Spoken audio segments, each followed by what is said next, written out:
Boil చేయాలి ఉప్పేసి. Okay. Boil చేసిన తర్వాత నీళ్ళన్నీ ఇనికిపోతాయి కదా దానిలో. హ్మ్. అవి ఇనికిపోయిన తర్వాత హ్మ్. నూనె పోసి అదే ఆయిల్ వేసి ఫ్రై చేయాలి. హ్మ్. ఒక 5 నిమిషాలు ఫ్రై అయిన తర్వాత హ్మ్. ఉల్లిపాయలు, పచ్చిమిర్చి వేయాలి. హ్మ్. అవి వేసిన 5 నిమిషాలకి టమాటా హ్మ్. వేయాలి. హ్మ్. తర్వాత వేగాక హ్మ్. కారం, పసుపు, కారం వేసిన తర్వాత నీళ్లు కావాలంటే నీళ్లు, లేదా చింతపండు కావాలంటే చింతపండు వేయాలి.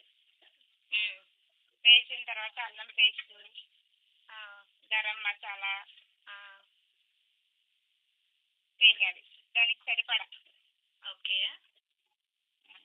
తర్వాత ఇంకా బాయిల్ అయిపోయింది కదా, గుజ్జుగా వచ్చినప్పుడు దించేసేసి. ఓకే. దాంట్లో అదే కొత్తిమీర ఆకులు అలా ఏమైనా వేయాలా? లాస్ట్కి ఓకే. దించేటప్పుడు కొత్తిమీర వేసి దించేసేయడం. సరే అయిపోయాక నీకు ఫోటో పెడతా చూడు. సరే.